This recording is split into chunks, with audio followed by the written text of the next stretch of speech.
Hello, everybody, and welcome back to another edition of the Classic Quest podcast with your boy HSR and your boy Chris Chrome and your lady friend Bonnie. What is up? Whoop, whoop, I know, whoop, whoop. I know, I'm enthusiastic, but yesterday I recorded this Headspace podcast, and I was by myself for like an hour and a half, and it was miserable. Sorry. So now I have friends again, and it's just amazing. Yay! I think, to be honest, I think I'm done with weddings for the summer, so I will be here on Headspace now. So yeah, just before we jump into the episode, we're going to do some housekeeping. And if you want to skip that, you can. And in the description of the video, you'll see the whole episode itinerary.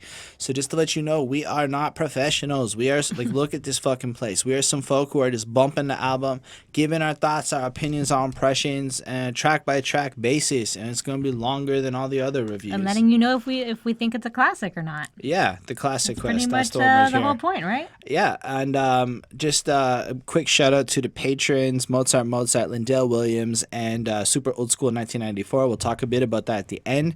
And we love fucking comments here, so don't feel free to just fucking live comment as you watch the episode. I'm cool with that. I'll answer all of them. Just to show you how much we read them all, we last week spoke about Cunning Linguists, A Piece of Strange, and on that we got a comment from Jermaine Zimmerman. There's a certain connection with this comment and the artist of tonight. Anyway, look into Tone Deaf a little more. He was the guy on the really awesome song The Gate that was an ethereal mindfuck of awesomeness. And I loved his voice. So underrated and one of my favorites. He can do the fast, but is also very lyrical and deep in the music. You won't be disappointed. He was also a battle rapper who won a few tournaments, just to give you an example of his lyrical prowess. So he does have that aspect, but he's just a very good artist overall. So audience members, if you second that, if you want to see a Tone Deaf review, just throw that up in there. If you want to hear more, I'm going to check him out because that voice was intoxicating. It's one of those rare ones, you know? Right, Yeah. right. But still, that was just thoughts. Cunning Linguist album was fucking awesome. But that's not really what we're here to talk about. Maybe we can pivot into this episode, which I predict might be lengthy. Mr. Christopher, shall we? Please introduce the album I will be talking about tonight. Well, for today's Classic Quest album review, we're going with J.Cole's 2014 Forest Hill Drive. Jermaine Cole. Get it? The connection has been made. Okay. Yeah, so this is the part where I mentioned this is our third J. Cole review. Yep. He's one of the few artists that's been the third review on this channel, and it's the first classic review. We talked about For Your Eyes Only, Without Bonnie, on the new on Headspace back when we started and sucked at this. Then we talked about G.O.M.D. recently, and I think it was a good episode, and you should fucking watch it because we didn't suck at that point. And right up this is what you call a flip. Anyway, it was an interesting album to talk about. But for me, my little J. Cole journey started with 2014 Forest Hills Drive. There was a lady who convinced me it was awesome. But not just that, while I was in Pakistan at the same time, not the lady in the Pakistan one at the same time. Pakistan happened in my life in November of 2013. I was there. And I went back, and then dude basically pushed J. Cole on me. All he did for the next 6 months was push this album on me and tried to make me listen to it. So I guess the timing's off if this came out, in 2014 or whenever? Yeah. It was December 5th, 2014. So maybe I'm wrong about when he pushed it on me, but I know it was the guy I went with who really pushed it. Specifically, apparently it was like a song he jumped down my throat till I listened to it. Then I guess in combination with that and everything, everyone just seemed to be pushing it at me. So I sat down and I listened to this album. It was fucking cool. So I can't say that I sat with the whole thing all this time, but there are a few of these songs that I think have been permanent playlist. I listened to them a lot, songs for years now. Very cool album. I'm not gonna call myself the biggest J. Cole fan because you can watch my other reviews for my feelings on J. Cole there. Mm-hmm. But this album is pretty special, and I think it would be really fun to talk about it. But do you know J. Cole, Bunny? No, not really. I feel like probably within the last year or so, I think I've heard the name a few times, and I think I've when the last album came out, you definitely showed me like one of his music videos, and there was a few songs that when I hear them on the radio or whatever on Spotify. Apparently. So yeah, I mean, like, I don't really know much about him, but I have seen him creep into my life a little bit in the last 6 to 12 months. I guess that is what you'd call a flip. Anyway, go on, Chris. How do you know J. Cole? Well, I know J. Cole from this album, actually. This is the first J. Cole album that was pushed on me by my good friend. I didn't really sit down with the album on my own to really go through it. I kind of listened to like some of the bangers or the singles that may have been released off of it. So those stuck with me. But then again, starting up with you and the projects here, we did the K.O.D. album. We did the For Your Eyes Only. So I do know J. Cole in terms of, I guess, the last like 2 years, but nothing from anything before that. I like a couple of the old ones. I can tell you, I would not be a fan of Paula Abdul straight up if it was not for J. Cole's workout. I know that might not be the order most people would think about it, but J. Cole got me to Paula. So I'm just throwing it out there. Interesting. Nice. I think J. Cole, just in general, there's this like association with him that I think got solidified with this album, more so than other ones maybe, because this album was pretty brilliant, I think. One of the noteworthy things is the lack of features at all. But he does that. Yeah. But He did that now a lot. He did not do that a lot before this. I think Miguel's on one of the other albums. Like, there is, like, collaborations and shit. Just maybe sprinkled through. But this, like, I think maybe at this point he's obviously trying to prove himself, and like he's still. I mean, not that I think that he's not established at this point, but I think that he's, I think that he's just showing who he really is. He's telling his own story. But I think that's probably why he doesn't need any features. I just remember that, like, on top of it, was so noteworthy because, like, nobody was doing that. Like, every album has features, like, and just to see, a full-length project without it was pretty cool. And then it's just that album cover with him sitting on the house, which I believe is his childhood house or whatever. Yep. And then the address of where he comes from back in the day, I believe it's the address. I might be wrong.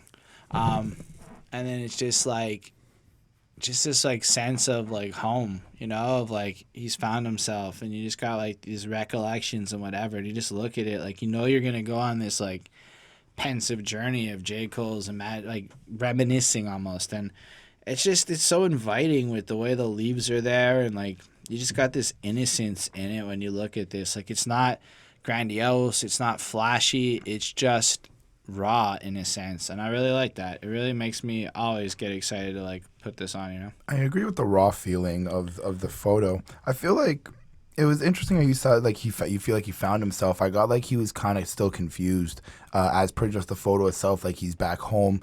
Again, this could just because of the knowledge that I was given as per having the album pushed on me, but like I still feel like on my own terms he still looks very like kind of like upset. He still looks like he's not really satisfied with something. Oh, I thought he looked more pensive and than less like. Unfortunately, I don't know what pensive is. Like he's thoughtful. thought. Like he's just like Yeah. he's thinking about his past. Like he's. But I feel like yeah. he's almost got a sense of peace in that pensiveness. I just kind of wanted to say that, but no, like when I look at him, it's not like it does look very peaceful. I he mean, doesn't. You don't like feel stress and anxiety popping off this. It's not like he's trying to be an icon here. Mm-hmm. This just looks like a really like. he's just like reflecting. It like looks he's like turning into the wise old man he would become. I don't know. You want to jump in? yeah, Might let's as do well. it. There's an intro to this album. Let's check it out. Free to go, black inside, the streets is cold. Free to love, to each his own. I'm ready. Bonnie, why don't you tell us how you feel about the beginning of this experience? It was nice. It was contemplating, if you want to be happy, like that's kind of what he's questioning himself, and I think he's kind of asking like the people who are listening to it as well. He wants to be free from having, lots of bad thoughts. It sounds kind of sad, but like he's just thinking that he wants to be free and he wants to be at peace and he wants to be happy. And he leaves us with the same kind of thoughts, I think. There was like little like hints of like weird digital sounds kind of in it. And I thought that was nice because it was mixed in with like the instruments, and it just sounded like pretty unique. And I guess like basically like overall the song, he's just kind of dealing with his success and kind of like what comes along with it. It's just very nice, reflective, and obviously talking about something that he's kind of going through and questioning himself. So I give it a 4.25.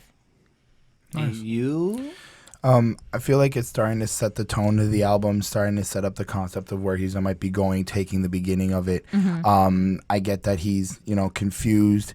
I feel like he might be established at the like in this track. He's established, and in terms of where he would physically be in maybe let's say the mansion or whatnot. And he's kind of, I get this picture that he's sitting there and he's thinking and he's contemplating. He's kind of looking around. He's seeing what he's got, and he doesn't still feel satisfied. Maybe he doesn't feel like content with it or whatnot. Maybe he's got lost a part of him or something. So I feel like that's going to be part of what we're going to be getting in some of the serious message. I like when he went in terms of like wanting to be free, right? You were saying, I like when he goes free from pain, free from scars, free to sing, free from bars, free my dogs, you're free to go, block is hot, the streets is cold, free to love, to each his own, free from bills, free from pills. And it kind of just carries on with a little bit more of being free from different things. And it's just, I like how he did it. Like he just, like you really get this like different aspect of not just him, but around him, his surroundings, his environment, and maybe what experiences he may be involved in or may not be involved in. Just different little snippets of things we might get from the album that he's going to talk about. And it was just really cool setting up. I also like when he went, I like when he went, then reach the stars, you take the time to look behind and say, look where I came, look how far I done came. And it's like, when you finally get through that struggle, and you finally get to where you think you've succeeded or made it, you're kind of looking back at everything and like, damn, I've come a long way, right? I've come and I can't stop going. But I think it's that like reminiscing that I like about it, where he's thinking back, like, what have I done? Trying to figure out like, what were the rights and wrongs? Where can he grow from that?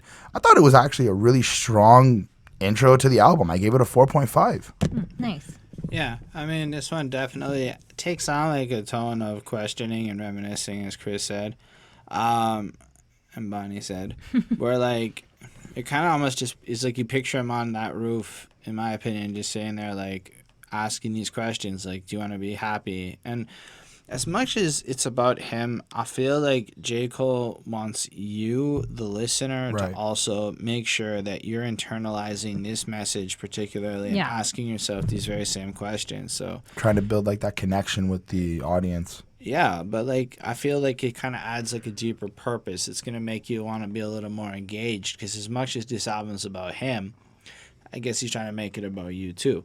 But yeah, he kind of goes in and he just kind of describes, like, I think he's feeling back to the very beginning of his story when he was desiring to be free from all of these things, right? So he comes from, I can't remember. I know it's something Ville. Fayetteville, North Carolina. That's it. He comes from there. And in the less good part of towns, and maybe, certain things weren't so great. And so when he's in this environment and he's like, wishing for all of this stuff, and you really just kind of picture him as a successful person who's finished the journey, right, looking back to being like a kid, dreaming of being where he is now, and then just kind of questioning a little bit at the end there, like, is it actually worth it? Because you get the sense he's like, look where I came, and when they say that dreams come true, and when they do, it's a beautiful thing.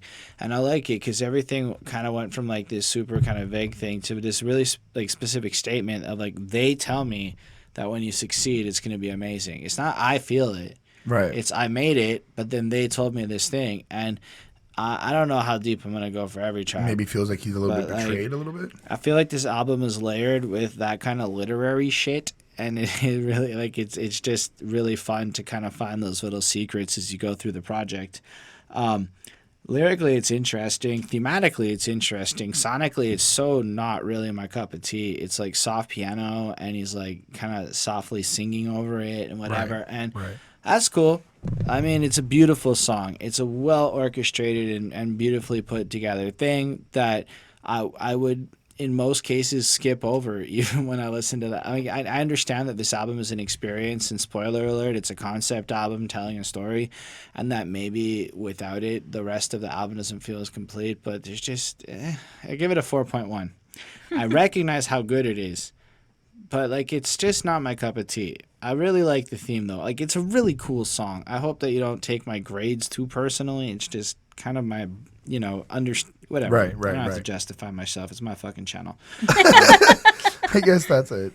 Is that it? Do we all give grades? Yeah. January 28th. All right. Nigga fall too well, and that's the danger. Know me better than I know myself. I rip a page. All right, Bonnie, why don't you start us off again with this one?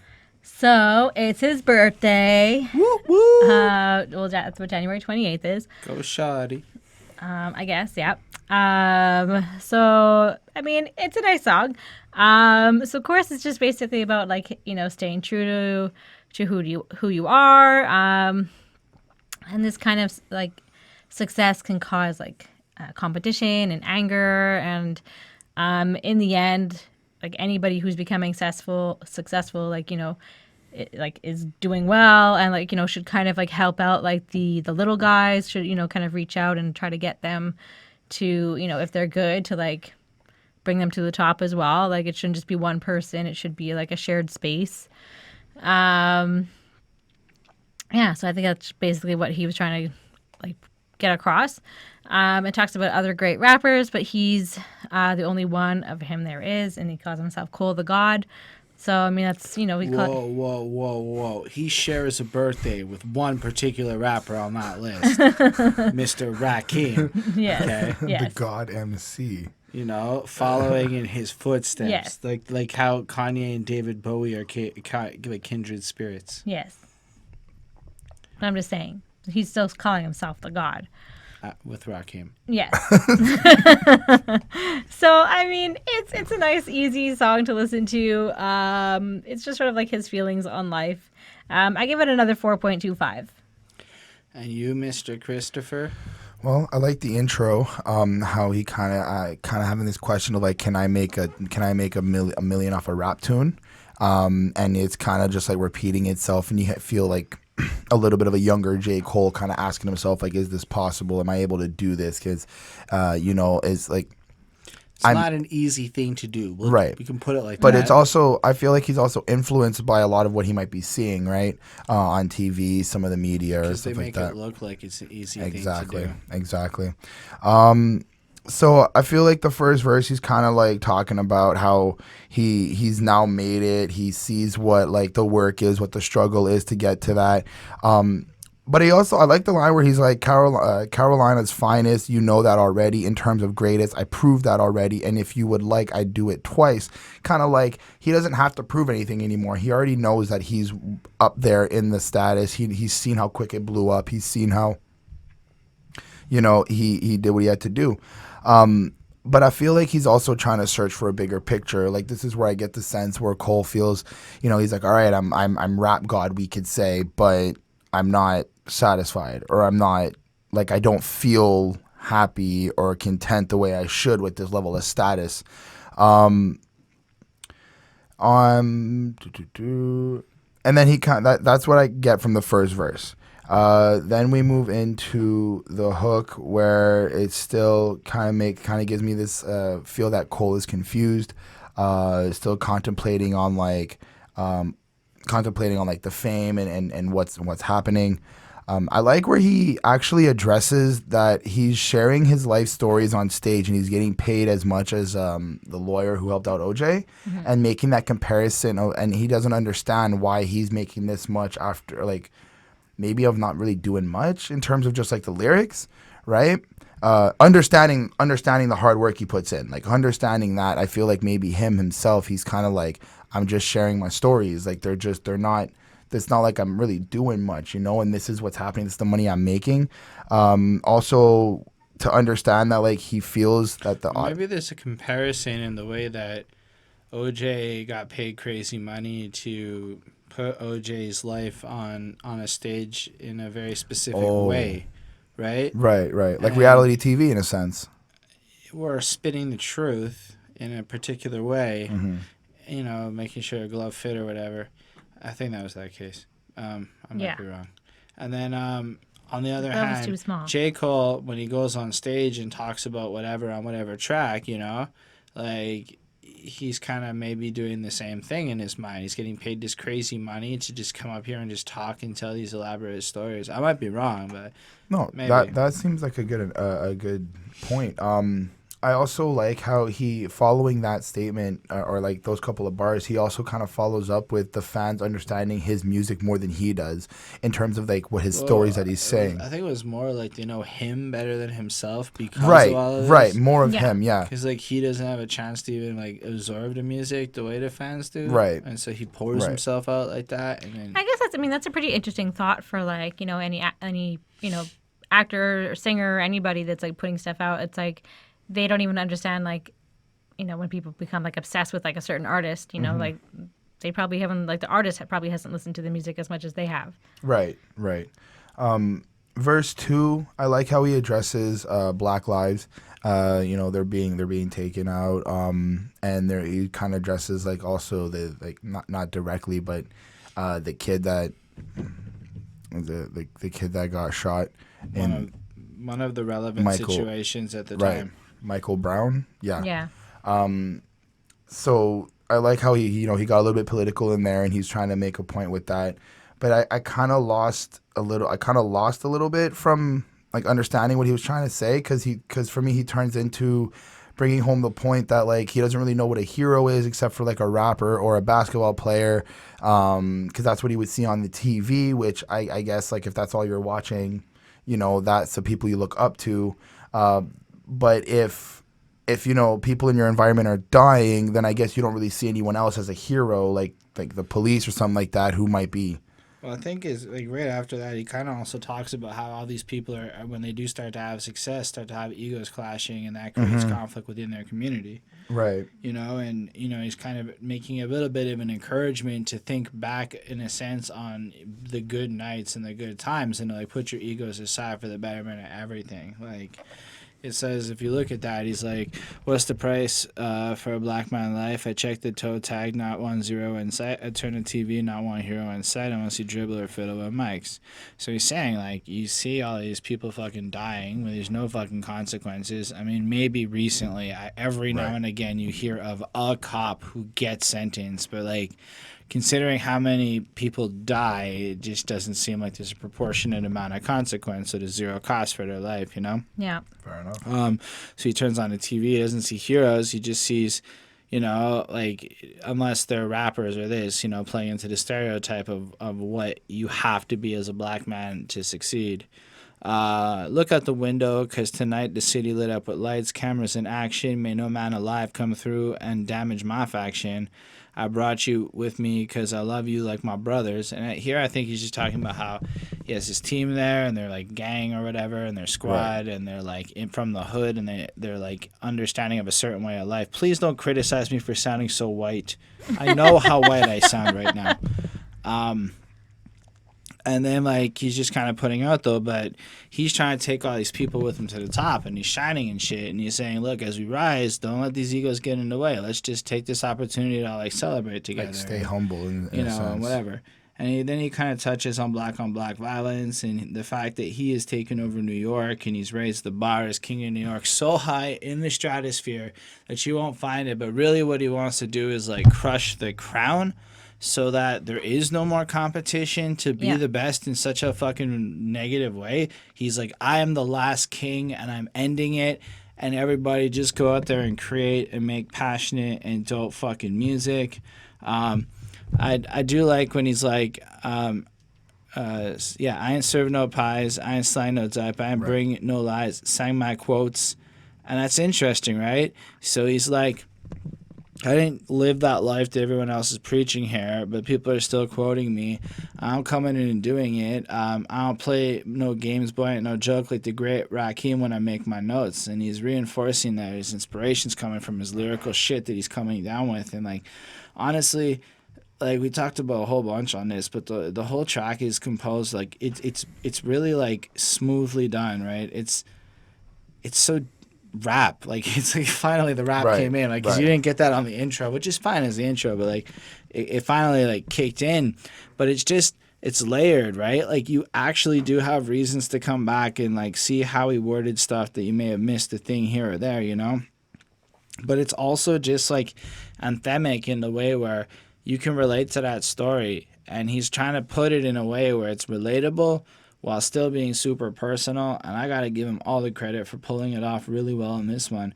I give it a 4.5 on 5. I think it's really cool. I mean, yeah, I don't have much more to say. I think it's really cool. 4.5 on 5. I gave it a 4.5 on 5 as well. I don't know if you have more to say. I No, kind of no. just hijacked you. But that's cool. Like I basically wrapped up the same. All right, let's talk about some shit that happens when you're a teenage boy and you ejaculate in your sleep. Wet dreams. I ain't never did this before, no. And I ain't never did this before, no. If you want to talk about puppy love, watch this music video. If you catch my drift, because they turn into dogs. Yes. And puppy. Anyway, go Yeah. on, Bonnie. How do you feel about this track? He's obviously reminiscing about his first time, and talking about how he liked this girl in high school and like described like everything about her, like especially like, you know, her body. He's obviously like staring at this girl. And what she might do to his penis. Yeah. How he might not, you know, be able to stand up because he's got, you know, a boner. And the girl gives him a note asking if he's ever had sex, and then, you know, he's a virgin, you know, but he's gonna be, you know, he's obviously gonna lie and brag about it like, you know, every guy does, and you know, says he's an expert, you know, whatever nonsense he's spouting. So then she invites him over to like, because her parents are going to be out of town, and he gets so excited but nervous at the same time, like, you know, every like teenager would at that point. And he starts like overthinking it and like does all these like weird things to like prepare for it, and watches porn to learn, and like he's nervous about like how well endowed he is, and like, you know, all this other stuff. And then like they're about to have sex, and then she, you know, she tells him to be gentle because she's also a virgin too. And, you know, so it was nice. It was like they were both lying about like, you know, having had sex, I guess. I think that's like the point. Oh, there's so many points. Yeah. And I don't know. I thought it was a good story. It was well told. It was typical. You know, everybody's goes through it. I like the flow. I like the way that it sounded. I gave it a 5 on 5. I liked it. And you, Mr. Christopher? So that's pretty much the entire breakdown of the song. But I think that I felt like there was a little bit of a... J. Cole's kind of like making the point of not having to lie about stuff like this. About that, kind of bringing to light like maybe how guys kind of react when they see pretty women, or like when they know that they're a virgin but they're afraid to talk about it. Like it's something that's not spoken of very openly, right? Until you have sex, and then you stop caring about it, and you're like, oh, you know, this and this. But when you're a virgin, it's like... I don't know. I guess personally for me, I guess before anything, I was very like reserved about it. I didn't really want to talk about my sexuality or whatever, or like whatever it was, you know. I think that's what he's trying to do with this a little bit, in terms of trying to show like some people maybe are more inclined to lie and try to hype it up, and this is what you kind of go through when you make promises that you might not be able to keep or whatnot. Yeah. What I really thought interesting about this song though was what was at the end when the girl was like. You kind of get this illusion of her being a virgin, and An illusion. She was lying about having been a pro the whole time. She was a virgin. right. I It's just not say an that because J. illusion. Cole came in and did the verse. I was like, oh, it's a dude saying it. I thought maybe a girl would have said it, but you are basically told she's a virgin. Nothing. Yeah, there's no illusion. Yes, fine, right. You're told that she's a virgin, and I just felt that was cool because it was like you got in sense both sides. Like both people are lying. Both people might be a little bit insecure about talking about it or trying to figure out how they're going to go about it. I gave the song a 4.7. Nice. Okay. I think it's trying to bring some awareness to a few things, like the fact of is why, like, you got to imagine that like pregnancy rates are high in certain areas where there's a lack of maybe education around sex, right? And it's at like a base level. It seems like he was looking around and he realized He's got a this. pocket full of condoms, right? And like Yeah, like there's a couple of things about this story that are fascinating. Like, how fortunate is J. Cole that just some random girl just said, "Hey, want to fuck?" Well, and it's like the girl that like he's Yeah. thinks is all hot and sexy. Man, it ain't nothing like that first time. She was sitting in my math class, long hair, brown skin with a fat ass, sat beside me, used to laugh, had mad jokes, blah blah blah. We passed notes. I was a youngin, and he's imagining stuff, and then just asked her if she did, and then invites him over, and it's like the easiest fucking situation. Like, it didn't happen like that. Like, that's all I'm gonna say. Like, it seems so implausible that even a guy like J. Cole just had this random girl be like, I mean, if it did, it's fucking unicorn. Like, that story doesn't happen, okay? Is that a thing? Like a lot of unicorn? people, yeah, like It's just something that doesn't happen because it's a Yeah. fucking fantasy. Oh my god. Anyway, I'm not saying that it's impossible. It's just so. Anyway, I think that was just a detail of the story, but he does tell the whole point, and then it is worth noting that he feels awkward and embarrassed to have to stand up with like a boner in class. Like, that's an embarrassing thing. And like, I made a video at one point on like just the lack of sex education and the erratic nature of it. Like, there's no published stats about like condom effectiveness in the U.S. because religious groups basically fight against sex education and like make it so that you don't know about condoms and whatnot. And so it really gets confusing when like a kid in New York might get a good education, but then a kid like 50 kilometers away in another state gets a shit one, and then they meet at a party, like, and then shit gets kind of messy and people aren't taught about whatever. So you end up having like this organic breakdown of like what is the consequence of a system that doesn't want to like educate anyone or whatever on the issue. And that's why he's sitting there and he's like jerking and he's watching porn, and like it's kind of cute the way he like tells the story. Like he like comes in and he's like but she don't know that I'm watching pornos, trying to see just how to stroke right, practice putting condoms on, how it go right. I'm in her crib now, palm sweating with a pocket full of rubbers and an erection. That's when my hands start touching and her face start blushing, and they start getting into it, and she like find out she's also a virgin, because basically I think it's highlighting at the end of the day that both genders, everybody feels this need to brag about fucking.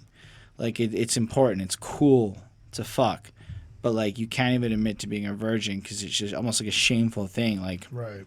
like virgins can't get laid. Like, oh, they won't want to sleep with me if I've never done it before. I don't even know if that's true. I bet if you played that V card right, it would work in your favor. I don't know. Totally saying.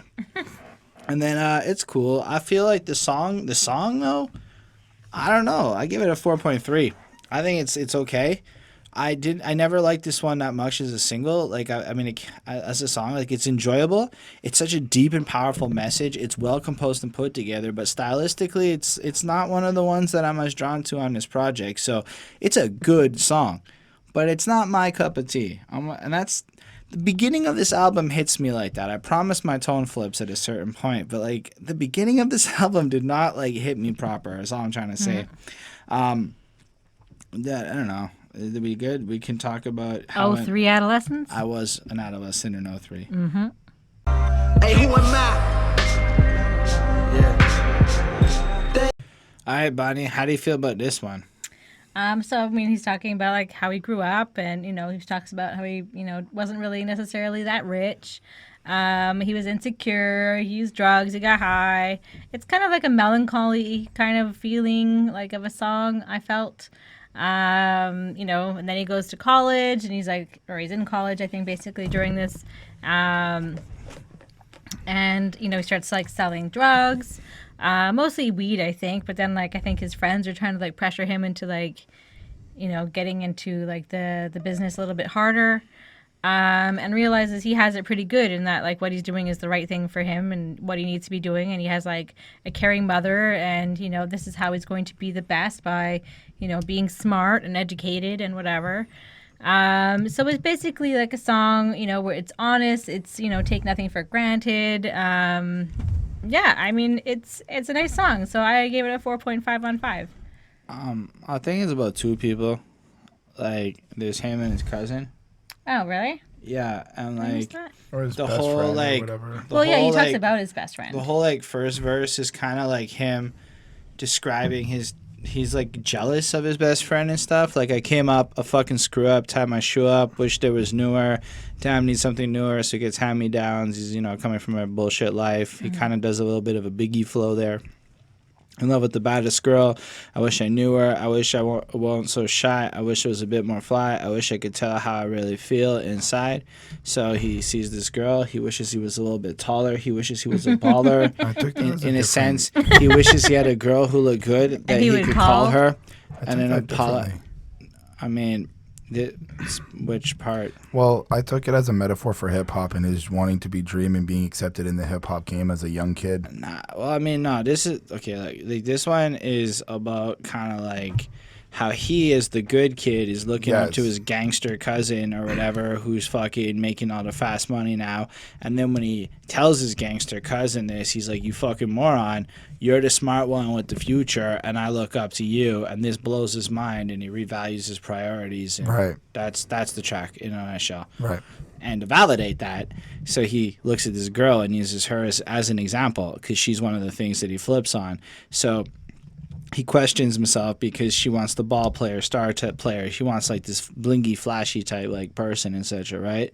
And then he kind of, always did shit the hard way. My squirrel slanging in the hallway. So his cousin's the one who's doing the drug dealing. Burnt CDs and trees. This was Broadway. So that's like albums, weed, whatever. Times Square kept the dimes there in the locker. Some Reggie Miller. So apparently Reggie Miller is a bunch of bullshit weed. Reggie was the bullshit weed. I don't know who Reggie Miller was. I read it like 6 times on fucking the internet and I ignored it. Sorry, I apologize. So he kept dime bags of this bullshit weed in his thing, and he's got more brown hairs, which is kind of on the bud plant than Chewbacca, like, you know, a good jack hair blend that would have a bunch of weed. Right. Like that. Whispers that he got on the low. Dime a dub, sells it to white boys, makes some money. So he's flipping some shit. And so he's looking and he's all trying to do the right thing, but he's seeing all this money coming in, etc. And then whatever. And then he goes up to his cousin's house later on. I hit the boulevard, pull up to my front door. His mom at home. She still let him hit the blunt. Told her hello, sat with him and laughed and talked about how we go and smash all the bitches in class. I complimented how I see him out there getting his cash, and I asked, what do I got to do to get that? Put me on. And he just laughed, and he's like, man, and that's where he like flips it. He's like, I know that, like if you were anyone else, I would think this is a fucking joke, and I'd have to, like, you know, take you out or whatever, you know. But because I know that you're serious, he's like, he just kind of questions him, and he's like, if he wasn't my man's, I would think he was a clown right now. Listen, you everything I want to be. That's why I fucks with you. So how you looking up to me when I look up to you?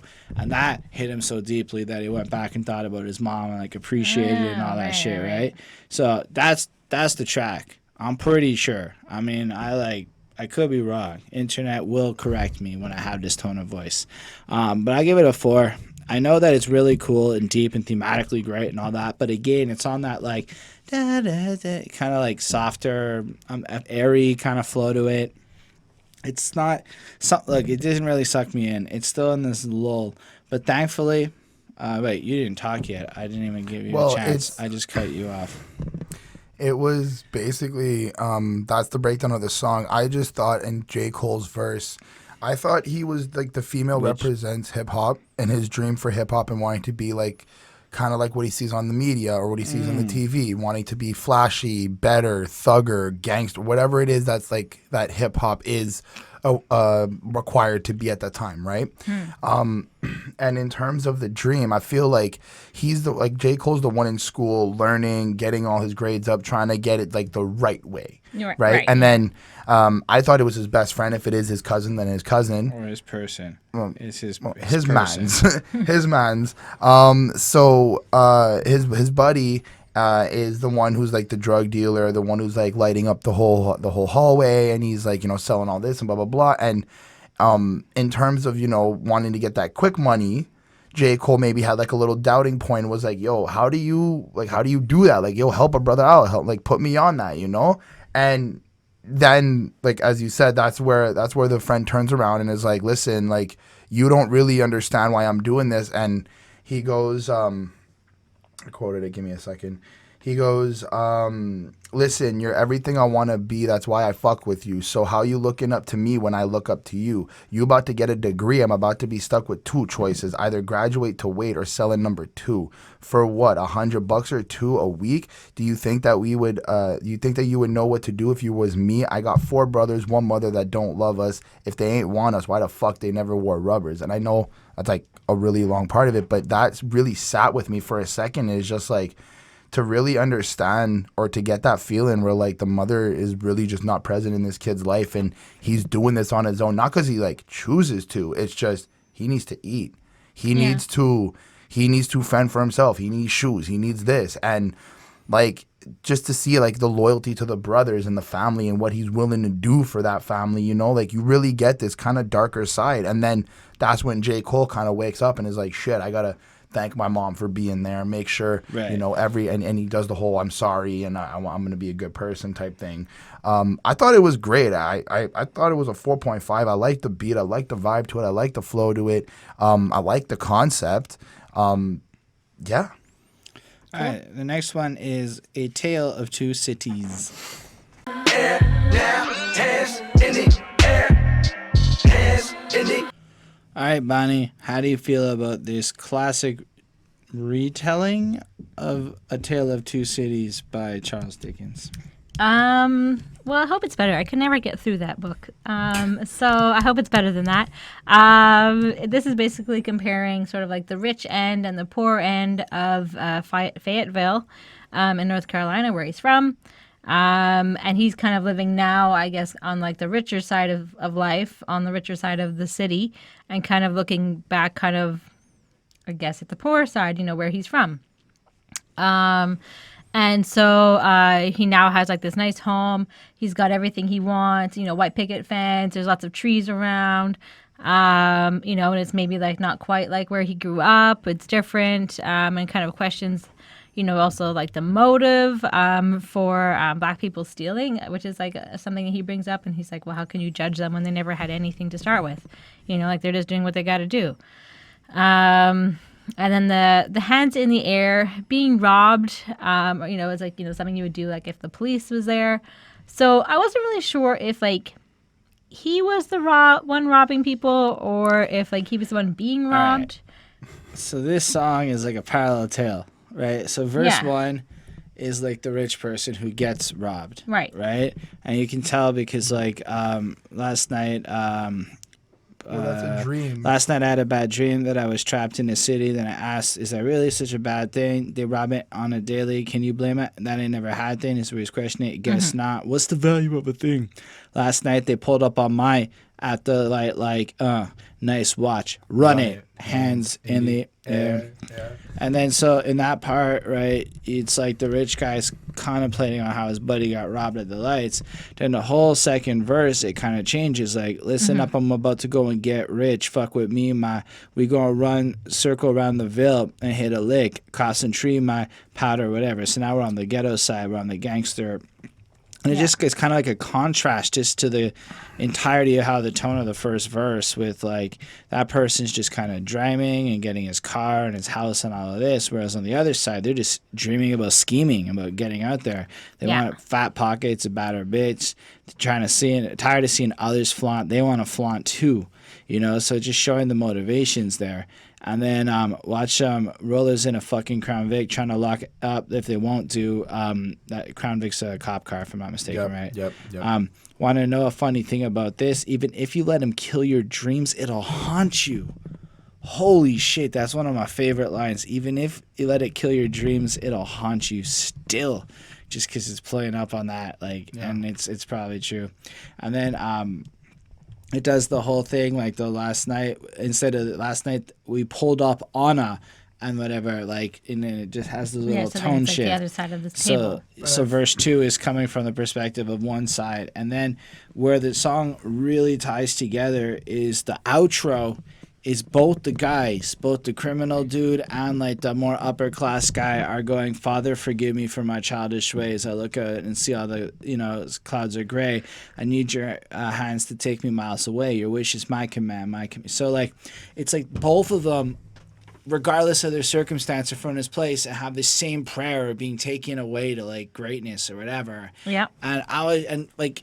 Oh, And I it's think that just, he's obviously dealing with like the two sides of that. Like he's feeling, a poor guy in like a rich home, and like he's being judged, and like maybe he has like a target on his back. From if there were haters or anything back home in like the poor area, they're coming after him, and I think it's kind of like this tension. He doesn't really know like where he fits anymore. He's kind of too rich to be poor and too poor to be rich or whatever. It's kind one more. Sorry, go on. Yeah. I just want to finish up by saying that it's a really hype beat and flow and sound, the whole thing. It's like a real struggle between wealth and power and like where he finds himself and like what role he needs to play. So I give this a 5 on 5. I thought it was great. I'm gonna have to second that 5. But what's crazy about the hands in the air is how it almost makes getting robbed like a dancing thing, right? Because you would put your hands in the air when you're dancing. Probably everybody in the club would be like doing that to this track, But at the same time, it's like implying that this kind of robbery, this kind of thing, it's just the same song and dance of like the area. This is just, Absolutely. and it's just so clever. It's so literary clever. It's just the geek in me can't help but love it. But this song's a 5. It's fire. It took a minute to grow on me, but once it did, it just sucked in and it's amazing. Nice. You, Mr. Christopher? Again, that is the breakdown of the song. I may have taken it differently a little bit. The second verse, I feel like J. Cole took a persona of a criminal and how he thinks he's gonna get rich in terms of flipping bricks. I think they were both personas, personally. Right, absolutely. But I'm just saying, like, the second one was more of that like thug gangsterish type of life, selling drugs. This is how we're gonna do it. Cops are not gonna stop me. Yes. Right. The first one, I felt like it was J. Cole kind of like not in that life. Like again, another younger type of J. Cole persona who's not in that life, but wants to be, again, a rapper, but wants to talk about stories to make him pop. So he wants a little bit of a glimpse of something that he can speak about. And then the glimpse is the second verse. It's the actual, like, it's this. Or the glimpse could also be the dream where he's like, last night I had a bad dream. This, and this. They ran up on my friend. They robbed him. But, like, now, like, if he had that dream, he can actually talk about it in a rap song, which could possibly, at a younger age, could possibly allow him to, pop off and be like, oh, J. Cole's talking about blah, blah, blah, blah, blah. So that's kind of how I kind of see it. I can see what you're saying. That first verse, it makes some sense, right? Because he does. But now I see that the world's a lot bigger ever since. Picked up the paper, and they say my caught a body unconvinced. Anybody is a killer, because apparently, like, if you push somebody to a limit, like at one anybody point, can snap and right. do the shit. And then he's just kind of recording it all and writing the story. And then the second verse even follows through. But then even still, the idea is both of these characters kind of tied together by having the same dream of escape. Oh, absolutely. I was just I don't disagree with that. That was very good, Christopher. I gave it a 5. It is a 5. Chris is on the ball tonight. Let's talk about the Fire Squad. Let's. Listen to these phony niggas, so ahead of my time. Even when I rhyme about the future, I be Chris, why are you acting like a hoe? No one trying to ride for you. Either way, go. Tell me, girl, why are you stressing me for time? Okay, I'll stop. I like this Bonnie, song. how do you feel about this track? I thought I was going. You Chris, said go. go. No, I said Chris. I've gone first. I've gone first all the other time. Don't act like a hoe. Let the lady go first. No. I've gone first all the other time. So why don't you guys go? Okay, listen. I don't actually have much to say, guys. I'll be honest. This is one of the songs that I listened to repeatedly, read the lyrics, tried to pick it apart, and I just may have missed it. He's gonna win a Grammy. Well, I guess I feel like he's joke. commenting on the popularity contest that the Grammys are. It's about white people jacking culture. I like when he went, ain't no way around it no more. I am the greatest. A lot of sat on the throne. I am the latest. I am the bravest. Go toe to toe with the giants. I didn't know that he released his sophomore album with Yeezus coming out the same day, and he outsold Kanye. I did not know that. Oh. That was pretty cool. I I feel like Cole has to make a decision. It's kind of something I got in terms of having like to move to a bigger city, and people are like kind of hating on him for that because he's not going to be around. He feels like he's kind of like burning bridges a little bit, or maybe like haters hating his success and shit. But I don't think it's just because haters. you change. But I don't think it's because just you go away haters. from where you come from, and you stop living and thinking like they do. So when you go back home, you just sound pretentious. You sound like an asshole. So you burn your bridges because you live a certain way that the people back home don't live. But you can. I also get this sense that he's like scared for that though as well. Yeah, he's like, terrified of that. Because you gotta keep in mind, like this album is kind of telling like this narrative. Like every song is kind of collectively going through this story of where he gets like he's gonna get lost in the fame. So at first he was craving it, and now he's kind of like the tale of two cities. He's starting to see the transition happening, and now it's like things are starting to be lit up in his world, like, you know, and at this point of it. And now he's like in the narrative of this album, he's a rapper who's got fame, but now when he goes back home, he's famous. He's not them anymore, you know. And I think that's at least that specific line of why he doesn't want to go home. Because he's changed and he knows it, and he has that fear and that anxiety. And honestly, I think that's one of the driving themes of this album is that fear and anxiety. Right. Yeah, for sure. He goes on. I get some when Cole touches upon how white artists are kind of copying the black style. That's something I've heard from different artists as well. So it seems like a running theme that's being spoken about as a topic. Classic white people. It's just kind of what we do. Right. But other than that, I feel probably like case in point. Yeah. I feel like he's breaking down how he kind of sees the music industry right now. How there's like really not much, maybe not like it's a little more than that because he's talking about. Hold on, wait. I gave it a 4.5. I'm just gonna. Okay, it's because he's talking about the fucking crown, right? Right. He's like, while y'all are arguing about like the metaphorical crown. Yeah, the King of New York type shit. Yeah. Well, all y'all, fuck, did I write this down? History repeats itself, and that's just how it goes. Same way that these rappers always bite each other's flows. Same thing that my Elvis did with rock and roll, Justin Timberlake, Eminem, and then Macklemore. While silly argue over who gonna snatch the crown, look around, my white people have snatched the sound. This year I'll probably go to the awards, drop her down, and watch Iggy win the Grammy as I try to clack a smile. I'm just playing, because of course Iggy's not fucking winning shit. Oh man, Iggy's not my favorite. But really I think what he's trying to point on is, okay, so the chorus, why you acting like a hoe? Know that I'm gonna ride for you either way it go. Tell me, girl, why you stressing me for time when you tell me that you love me? Can't you see that I'm trying to climb? And then he's kind of like pointing out like, yo, I'm trying to get up over here. Why y'all acting a certain way around me? It's not my fault that you suck. Is kind of what he's trying to say. Right. Don't project your jealousy and shit on me. Because when you do leave the poorest of poor, I'm not gonna say I grew up in the poorest of poor. When I grew up kind of poor, and when you leave that kind of world and you go back to those kind of people and you look around at them and you just see kind of how disconnected you are in your mind, you're just like, yo, why are you just sitting here doing shit? You could be doing so much more. You could be like me, you know, maybe not like me, but you could be doing better. Right. And like, it's like in a positive. You're trying to be positive, but it comes off as like what is the word? Pretentious. Yeah. And then like in the first verse, he established himself as the current king on top of the game, but acknowledges this like a transcendence of how others came before, and you know, he's here now. Right. But he's here just now. It's his moment. It's a snapshot where others will come and take it from him. I like how he did that though. How he kind of like one after the other came. It's like everybody has their own time. Sure. I mean, yeah, my inhibitions fighting my intuition, premature premonition showing me the demolition of these phony so ahead of my time. Even when I rhyme about the future, I be reminiscing.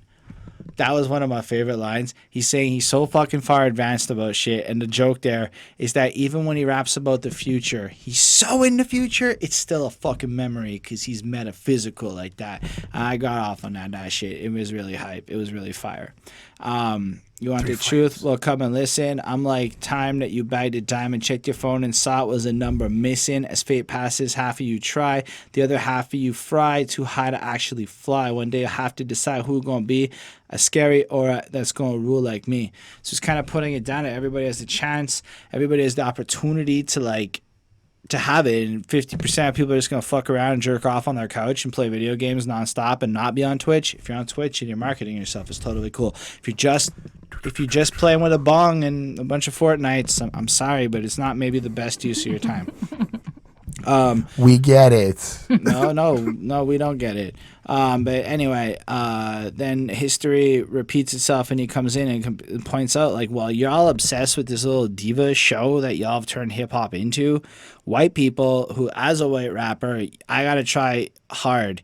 I can't ever suck. If I ever release anything that's going to be bad, I'll get destroyed for it. So the only way I can even be allowed to even compete in any way is if my shit is really fucking tight. Yep. So I don't know, I reviewed 200 plus rap albums at this point, studying hip hop so that I can improve my skill and shit.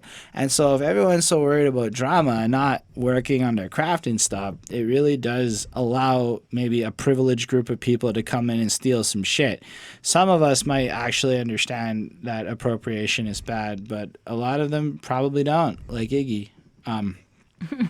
I don't know. I like to bring the pain line where he actually just drops his voice in like the Wu-Tangy kind of way.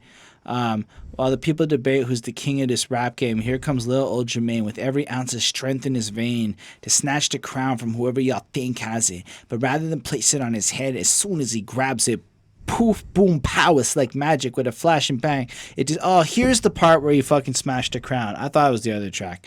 Here's where he got rid of the crown. 4.5 on 5. This track is fucking fire. It's all sorts of fucking like energies. It's pretty prolific. And it's tracks like this that got me to be like, I can't just be a white rapper and not care about the culture and not understand what the fuck's going on and educate myself. Yeah. And I appreciated that. And at the time, I think Macklemore was still kind of hot, so it was relevant. That line's a little dated because both Macklemore and Iggy fell off, in my opinion. Sorry, Jermaine. Anyway, 4.5 on 5. I think Bonnie hasn't even talked yet, and see, that's why you have to go first. No, we all have our time. Don't worry. So yeah, I mean, he's just commenting on white people in hip hop. Copying black people as we always have. So they're phony. He's kind of a little bit upset that white people are winning an award for his music and the music of his people. At least in his mind. I don't really know if Iggy did in fact win that year. Over a Grammy. I think she got nominated, but she did win at another award. Yeah, I think so. I think he's just to interject on that, I think it's a little bit he's more mad that white people are winning because they're debating and petty squabbling and not just keeping the crown. Yeah.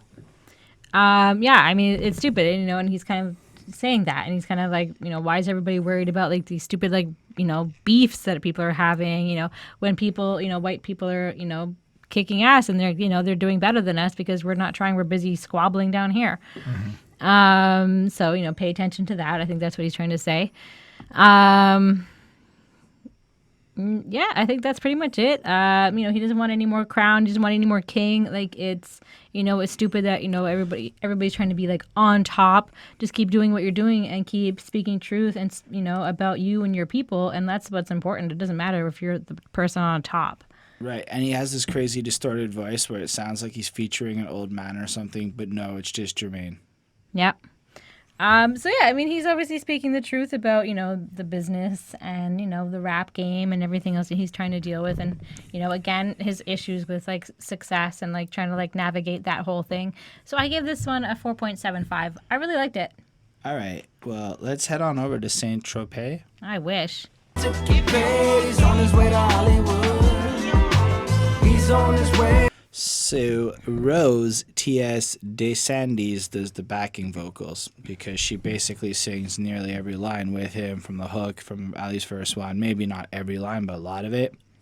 And Saint Tropez is this getaway location for fancy celebrities in France. And I think that it's supposed to be a metaphor of J. Cole's indulgence because for a period of his life, he chose to live it up and be that celebrity figure type of person, right? Right, in Hollywood. Hollywood, I don't think it was really Hollywood. Hollywood's more of a metaphysical Hollywood. Okay. Like he was in New York, I think, but because with Jay-Z and whatnot. But it's just like it's like like Hollywood mentality. Hollywood He is was an hanging out diva. with celebrities, I But think, like and living the life. Hollywood is an idea of celebrity and like you go there. He was and- living lavishly. Exactly. Yeah. So this song is kind of like where he's on the threshold of it all, right? Roll up and smoke my sins away. I'd like to go to Saint Tropez. Maybe I'll go. Maybe I'll stay. Maybe I'll stay. She asked me if I'm scared to fly. Tell the truth, I'm terrified. I've never been that high before. A very bad reason not to go. A terrible reason not to go. So here he's like about to be hitting that level, and like he could go be that kind of person, but he could also be someone else. And at the end of the day, he doesn't have a good reason to not indulge in that lifestyle except for the fear of having never done it, and he doesn't really understand the consequences of it. And he kind of has this girl maybe he meets along the way, who questions, who guides him into this life and kind of encourages him, and then he almost manifests it like getting high, like smoking up a blunt or whatever. And the elevation of highness of the drugs is like how the lifestyle hits him, you know? I think Highness, like Royal Highness. So yeah, he's on his way. He's about to get paid. He's on his way to Hollywood. So here it's J. Cole. His albums are popping. You know, Work Out For Me is probably a #1 single, and he's starting to see money and shit happen. And then From the Door, I showed you my scars. I told you, girl, I won't lie. If we at war, then this a world I can't afford to go. No, I. Which is cool because it's kind of like World War III. That's like a 3. Nice, And we at war. Nice. I didn't and even catch that. Genius. I stole that from you, annotator, but I actually agreed with that person. I thought it was cool.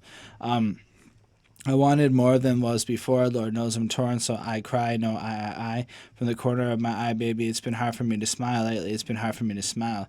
So you get the sense that, like, he got there and he just feels this artificialness where he can't be real, and he can't, like, he had to, like, go in almost secrecy to like show off his scars to somebody. He can't be a person. He can't be whatever.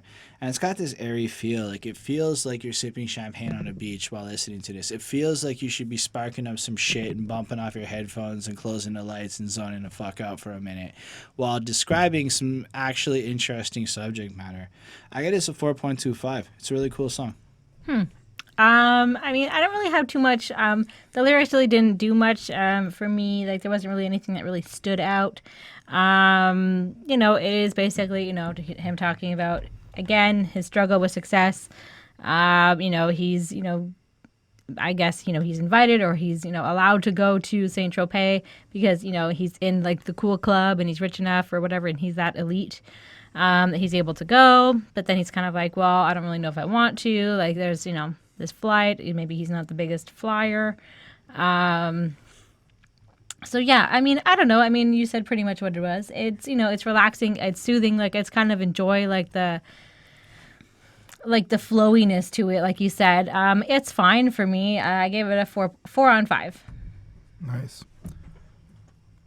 I gave the song a 4.5 on 5 just because I feel like the sound to it was nice, the vibe to it was cool.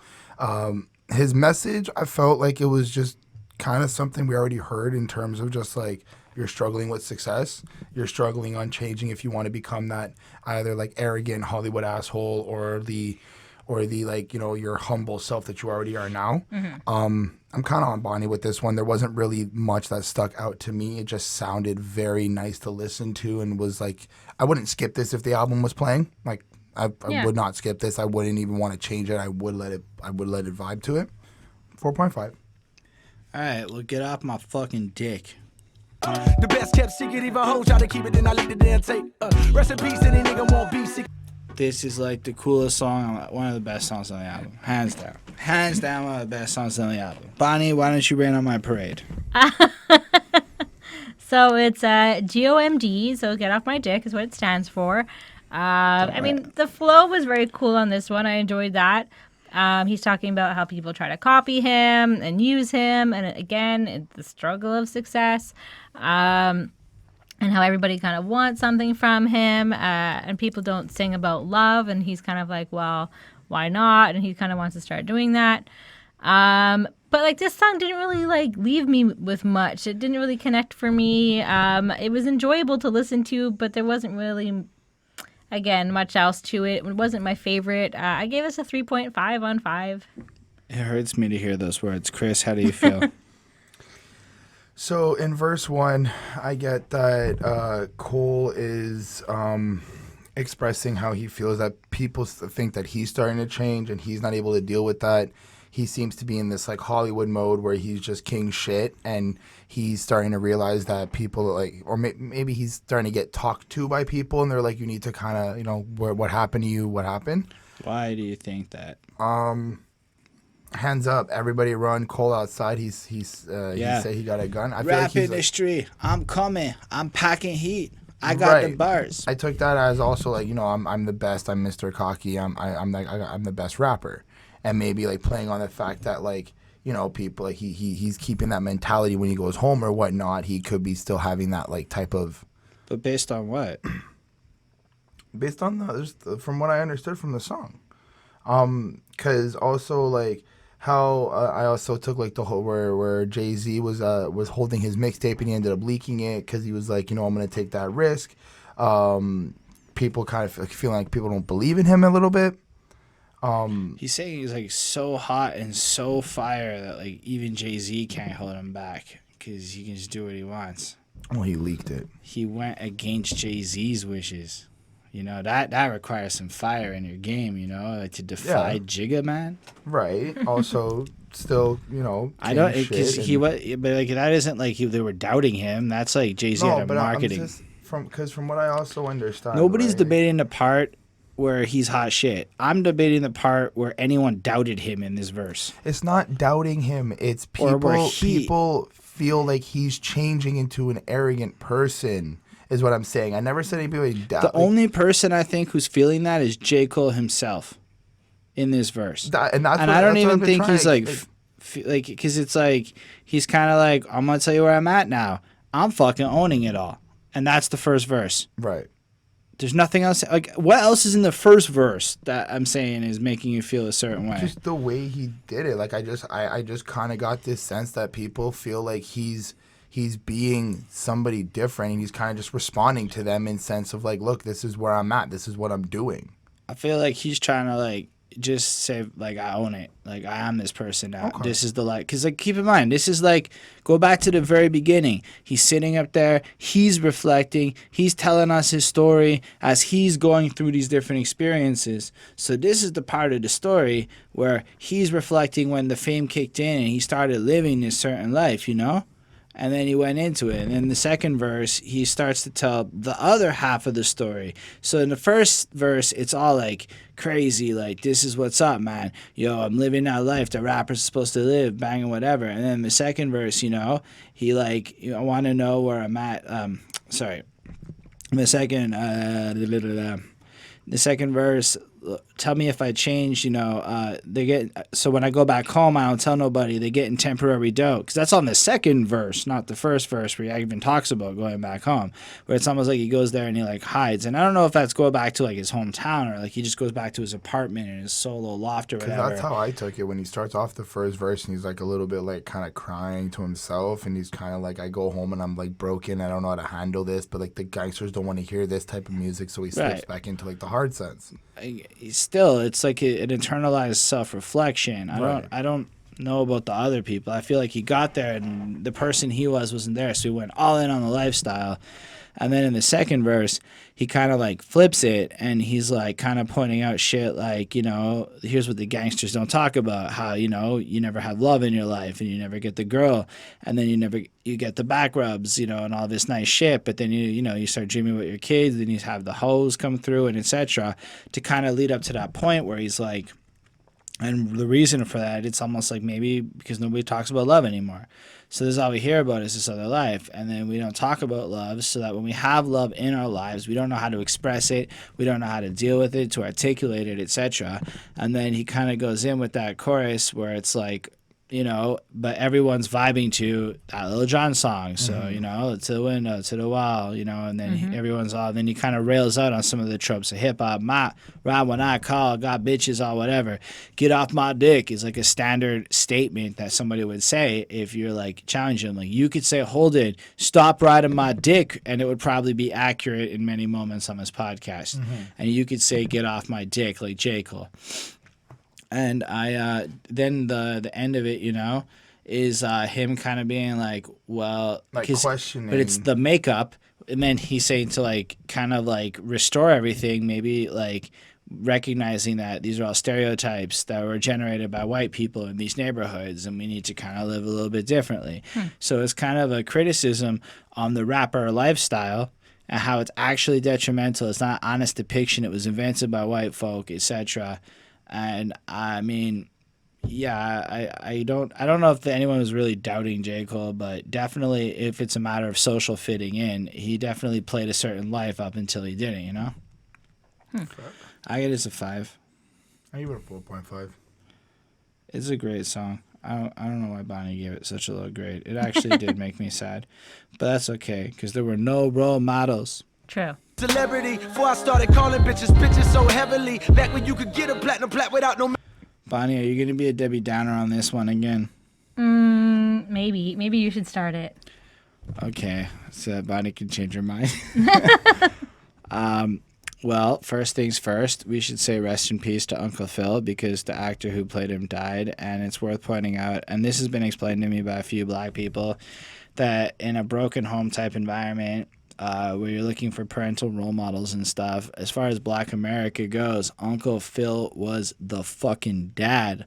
Like when you see that scene where like Will Smith's like real dad came back and dipped out and he's crying and Uncle Phil just holds that down like proper, like there's some problem there. So I guess it was just like giving his like, it both sets context for the track, but while also showing respect to a passing icon for him, you know? Right. For real, you're the only father that we ever knew. I get my bitch pregnant, I'm gonna be a better you. So he's like, kind of like pointing out, this is the role model we're trying to be.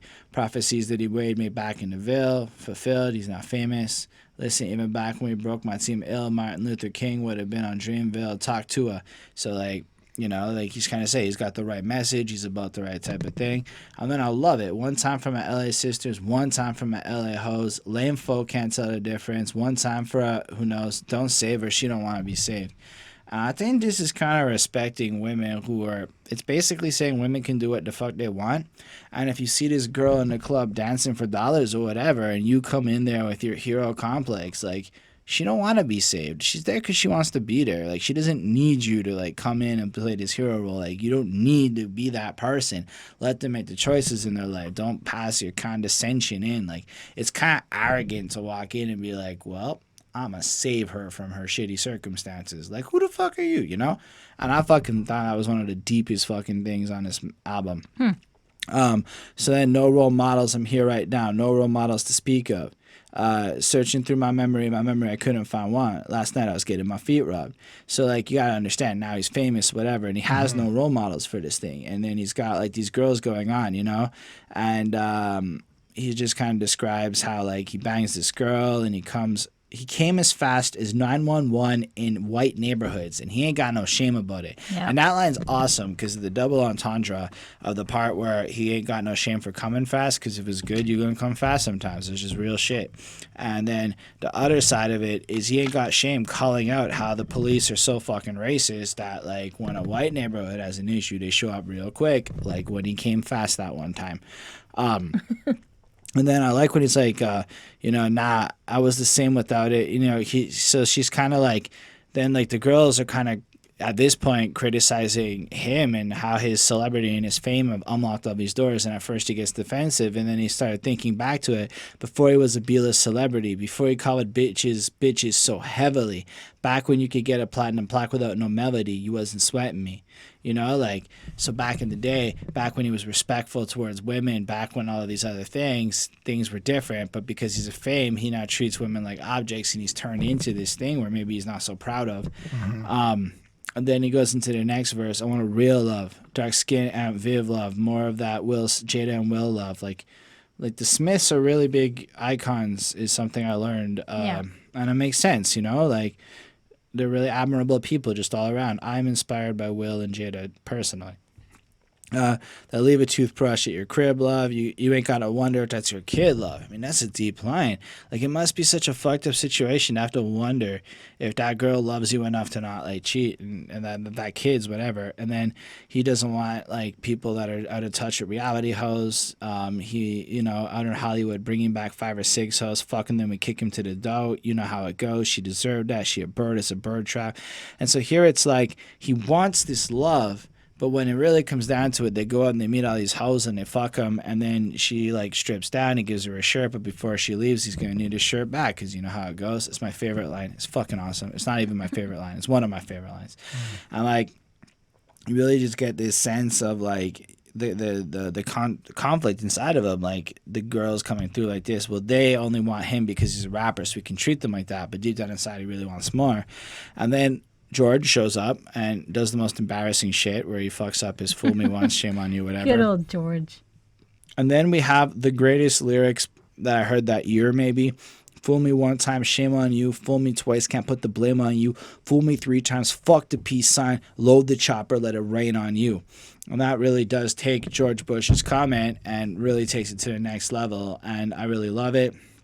And then he's left with hoes in Greystone with a stale face because they know it's their song. This is all the girls that he banged, you know, the ones that didn't want to be saved, that are happy living their life, etc. They're shallow, but the pussy deep, so he gets to go in and do what he wants. And I just think it kind of ends on that. It's just showing that without, like, that guidance, without that kind of real role models for love, for parental figures of saying this is kind of a good thing to aspire to, you may end up with a lot of people who don't want to be saved and a lot of 5 or 6 hoes being kicked to the dough and shit. This song is one of my favorites on this project. It's a 5 on 5. It's fucking stellar. I play it a lot. I can't get enough of it. Nice. Wah, wah. So Bonnie gave it a 2. No.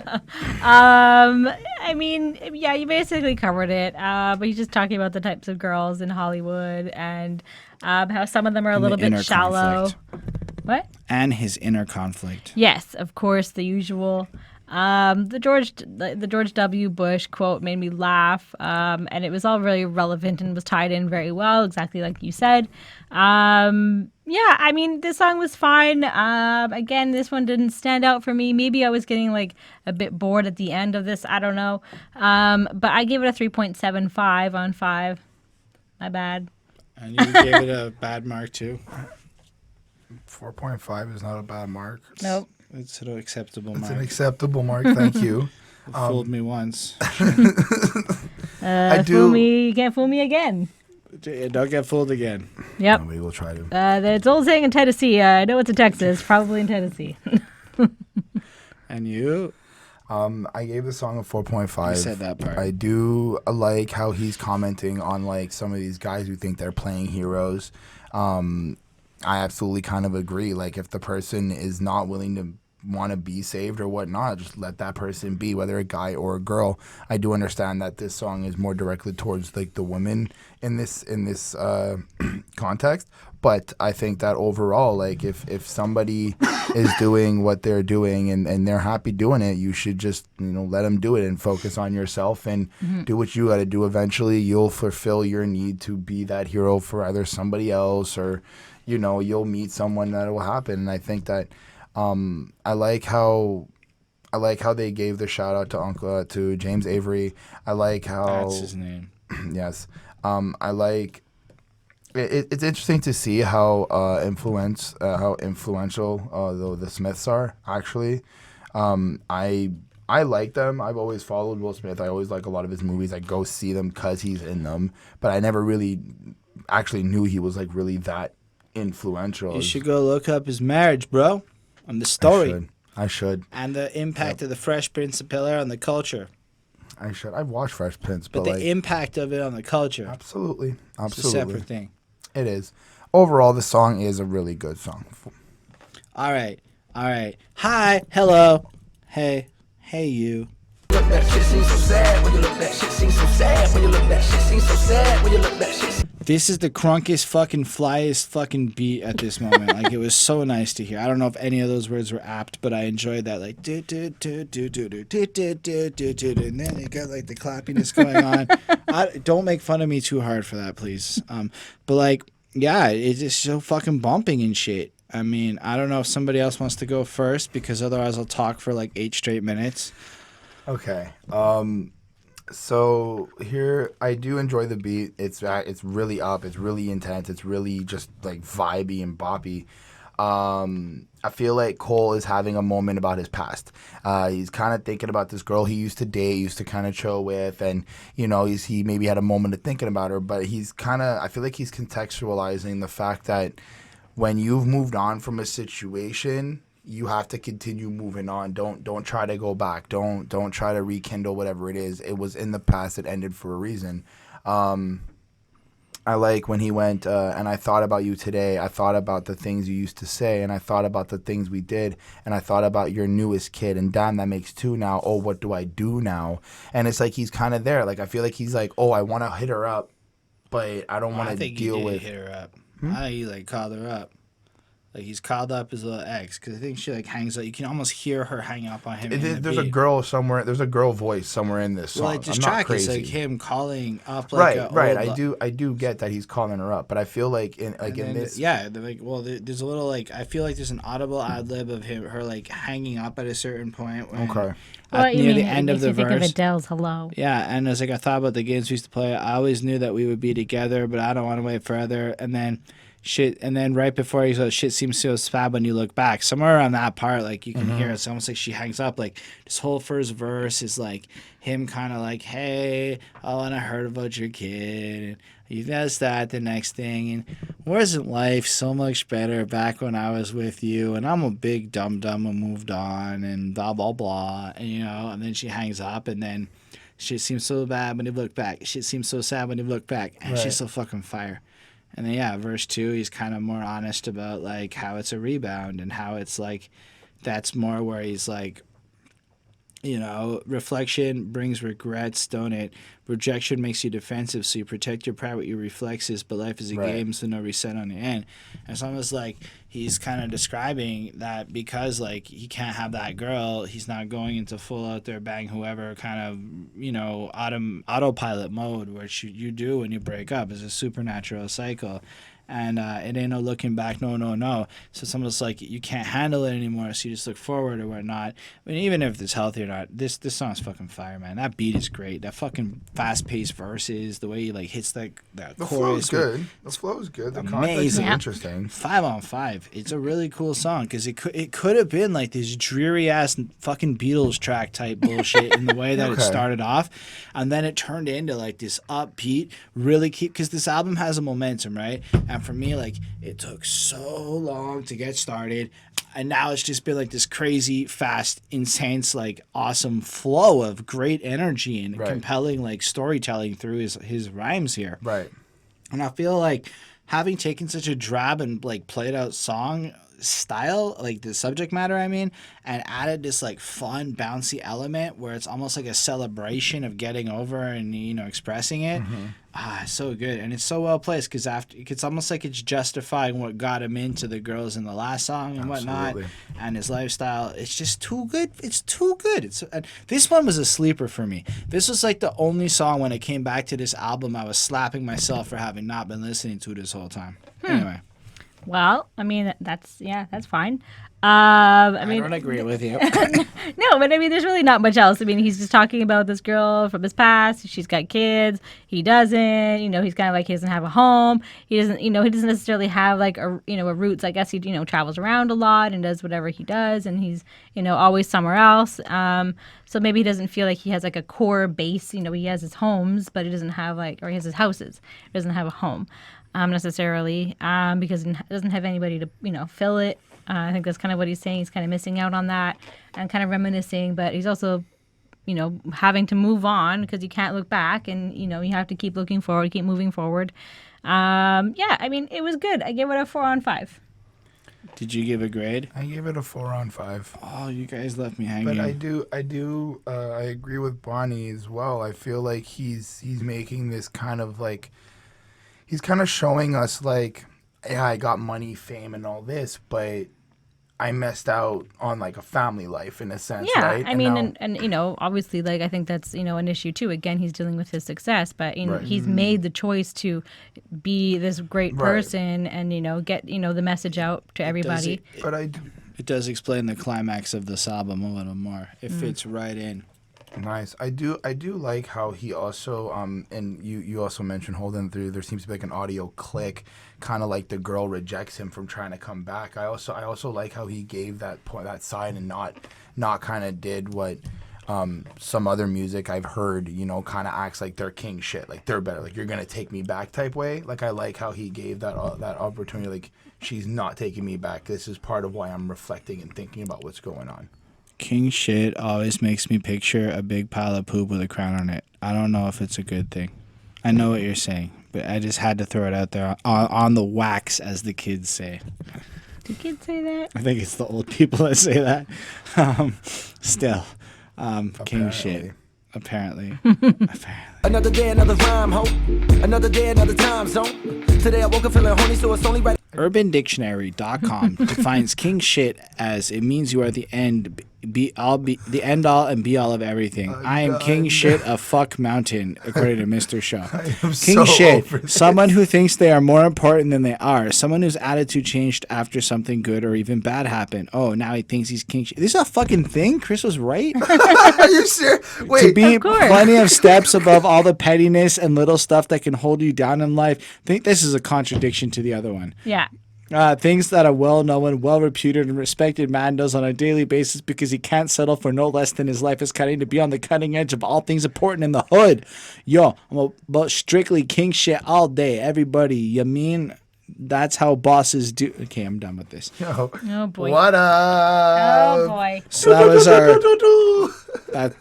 Okay, so apparently it's one of the best songs on this album, too. This is, I think... There's a couple of songs like Get Off My Dick where he just vocally does some interesting things. Like on Get Off My Dick, he's got like 5 or 6 voices he drops. On Apparently, he meshes singing and rapping and like the slow and the fast so well that we got the true like realm of Cole that could exist in this song. Bonnie, Sounds so bad. why don't you tell us how you feel about this one? So in this song, he's kind of like asking God for guidance a little bit. He's, again, struggling. He's a little bit lost. He loves his mom, makes that clear. And his mom still like supports him like in his dreams and cares about him. So, I mean, he definitely shouts her out. So, thanks her for having his back. Even though he's made it, he still struggles with the deal, with the success and the fame and, everything else that comes along with it. People are hating and copying him, and he's talking about untrustworthy people in this song. For me, like, I just felt, unfortunately, that it didn't hit, like, the mark. It felt like it was lacking something, and I wasn't really sure what, like, I couldn't put, like anything specific on it, but, like, I mean, it was good. It was, like, there was a lot going on. And I thought it was very nice and heartfelt that he loves his mom so much. I gave it a 3.75. Oh my god. It was. Oh my god. What? It was. Chris, how do you feel about this song? I gave the Let's song a discuss. 4.5. I'm gonna give him back his. There you go. back There you score. go. Start enough. low. It's and then not good enough. Well, okay. I'm not gonna tip it over. Anyway. I feel like this song is a little bit touching upon what happens in terms of your inner family. The song feels like it's an ode to his mother. He's kind of apologizing for not being around when she was dealing with struggle. He's Her kind of house got foreclosed. Yeah. yes. He questions, He was like, getting dome. exactly, and questions how she was so tough to handle that. Like she was so brave and be able to do that. But I think that the song is kind of touching upon when your life starts really taking off, right? Like no matter what you're doing, when you're living in the fast lane, you kind of forget or lose touch about who was there back in the day. Who was there to hold on to you? You're like, as much as it is your mother, and you would expect, like, you're not going to forget your mom. Yeah, like if your mom's not there with you and you don't have that consistent contact, it seems plausible that you would maybe not forget her, but and she's busy. He's busy. I think 2 months could go by It's while like- while you're touring, and you might not call her. Is what I'm saying. Yeah. And I think that's it, he's really just kind of showing like, you have to, if you want to be happy, one way is to like really be close with the family is what I'm kind of getting from here. And I like how he goes when he kind of like talks to his mom, not talks to her, but like when he talks about her in the chorus, he's like, apparently you believed in me. And I like how he uses apparently, because it's like he's so far disconnected from it that he doesn't even believe that she believes anymore. Like he's so far gone on the deep end that she's like, well, I haven't been around, and apparently you've been supporting me. Like, oh my God, where have I been? Like, where is that validation? I'm missing that from the woman who gave me life. Right, from his Right. his parent, So- apparently. Yes. So apparently he's addicted, and his hurricane and his umbrella blew away. So basically, anyway, that's not related to much right now.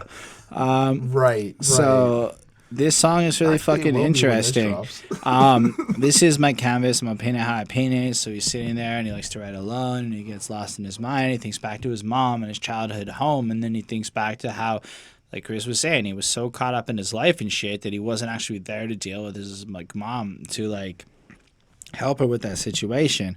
And he could tell by how he treats his girls in his life too. Like it's not just that, like his woman that he may have cheated on and done some things, There she was seems to be selfless. some type of disconnect. Well, he's just saying he's an asshole and he didn't treat people right, and the way he treated his mom is no different than the way he treated his things. And Fair enough. you know what they say, you can tell a lot about a man by the way he treats his mother. And he's just kind of like now reflecting that he wishes she could be around forever so he could spend more time with her because he's lost it up. And then, it goes into that chorus where it's almost like he's putting his faith into God and just hoping that he just can float on through to the right thing. And then apparently, hey, hey, hey, hey. It's pretty fucking good. And then it just flips up and he's back into like rapper J.Cole, man. Like another day, another rhyme, ho. Another day, another time zone. Today I woke up feeling horny, so it's only what I got two bitches playing on my trombone. Keep up, never show it, and he goes on like from there. And like he just doesn't know where the words are going to take him, the verses and his career, like where his life's going to go next and what's going on. But people are starting to get jealous, and it's not a Rolex, it's an AP, which I think is more expensive than a fancy, it's Rolex. exclusive. As we know from Baller. Whatever. Migos, AP on my wrist. Sure. And then, and he kind of points out, too, that in the midst of this, he also gave a blueprint to a lot of other conscious, thoughtful, lyrical guys to be able to survive in this mainstream world, and et cetera, et cetera. And then one of my favorite lines, he's like, I'm taking off like a Boeing on a big-ass Boeing, getting head like a coin toss, too easy. And that was a great line. That's one of my fun. This is swagger. He says it and drops it, etc. But it is cool because he's taking off like a plane or like take off from Migos, and he's getting head like a coin toss. Like, cause like when a coin toss, blowjobs happen. If you get a head, you get your balls licked, and if you get tails, you just get Yeah, it nothing. depends on which one you take. Like I know. don't say. I was just head running or- with that. But either way, this song also took a while to grow on me. The singy softier side, like it just isn't my favorite. So the first time I was really hooked on the second verse, and then whatever. I'm not talking about years back, but as it grew on me, just the passion and the feeling, and you got to consider just. There's no features or anything. It's just one dude, and he like co-produced half the beats and shit. Anyway, this particular track is a 5 to me.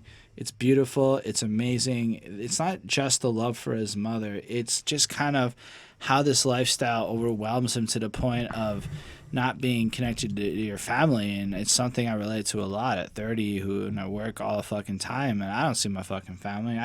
Apparently my mom supports me because she shares my fucking shit, so I have a Facebook score, but like... I wanted to just add a little thing onto it too. I think it also I feel like there's also this sense of respecting the people who paved the way for you as well. Like in terms of his mother, she did take care of him and set him up with taught him how to be a man and stuff like that and blah blah blah. Yeah. Clearly we know his father wasn't around.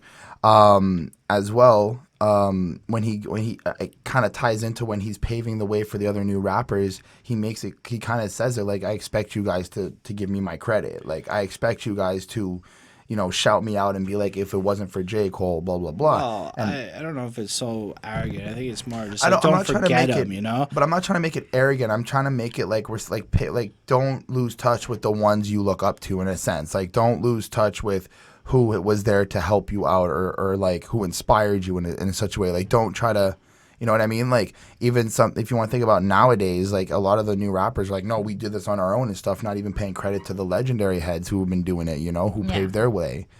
Kind of Yeah, I guess. Yeah, for sure. Just a side tangent. Anyway, what he's really saying is you should love yours. And listen to my signal of distress. I grew up in the city and know sometimes we had less. There's no such thing as a life that is better than yours. That is very true. Bonnie, how do you feel about this guy? I mean, I like this one. It's a very positive message for everybody, you know, to remember. He's leaving you with this. You know, this is like how he realizes that no matter what happens, like nobody has a better life than you. Like, appreciate what you do have. And you can't compare your life to, you know, other people's. So just be happy with who you are and where you're at in life. And, you know, like, you just have to, you know, you can't compare your life to anybody else's because nobody has the same life as you. Just, you know, keep trying to make positive choices. And we can, you know, he's kind of saying like we can all have the same success and, you know, we can, you know, kind of have, he's kind of also like seeing like the impact that his greatness is like putting on people as well. And like they're taking his message to heart and like, you know, so he's obviously making a good impact on people. And there's always, you know, there's always going to be something better. There's always going to be something more. It's something bigger, better. Everybody, you know, wants something else. But, you know, you can't just focus on the next thing, like focus in the moment on what you do have and just be happy with what you have, you know, and be rich. And, you know, he's kind of saying like he's rich and famous, but you can still be sad. So, you know, it doesn't matter what you have around you, you know, if you're not happy with yourself. So just be at peace with yourself and your life and your current situation and just, you know, do whatever you can to be better from whatever moment you're in. You can always be better. So I gave it a 4.5 on 5. It's a good positive message. Nice. Yeah, J. Cole is basically just saying to kind of open up and realize that the life that you have, which is the only one, is the one you should be like really focusing on. You shouldn't be really focused on anyone else. You really shouldn't be you know, worried too much about anyone else because you have your own stuff to take care of, I feel. I like when he went, for what's money without happiness or hard times without the people you love. Though I'm not sure what's about to happen next, I ask for strength from the Lord up above. I feel like he kind of is giving us this context of like when you really run out of people who love you, who care about you, you're looking up to God. And like what happens after that? Like, who do you run to after if you fuck up with God, you know? Right. It's like that last straw. You don't want to be there. You want to make sure you have your support. You have your backup, I guess. A little bit earlier in the song, I like when he went, on the road to riches, listen, this is what you'll find. The good news is you can come a long way. The bad news is you went the wrong way, thinking being broke was better. And I like that part because it's like he's still, as much as he's still kind of confused about the success or whatnot, it really shows this, like, he's not in it for money. He's not in it for the popularity, the publicity or whatnot. He's doing music genuinely because he enjoys music. Well, he's kind of saying there, like, because this is kind of commenting is the end, right? So here it's the thesis of the album. And it's like he's kind of commenting here that he got there. It's him. He's on the road to riches. He was chasing that, right? He was chasing money this whole album. Mm-hmm. And this is what you'll find. The good news is you came a long way. So he's talking about himself there. But the bad news is you went the wrong way. Think being broke was better. So when he thinks about it, and then he goes on to like justify it in the next verse where he talks about the absence of money and moving into how really like people are kind of coveting all these other lives and this jealousy and this envy and stuff. When you're broke and you don't have those high stakes and you don't have all that stuff, he's saying maybe by having the love that comes with that is actually better. And I think it's really internalized. So I agree with you. He's not about the money, having got the money, but he used to be about the money. Right. No, right. Absolutely. And I like that type of, I want to say humbleness to him, but like that type of mentality. Like he seems to really be searching for something a little bit more in depth, more deeper, more meaningful than just materialism or material bullshit. Yeah.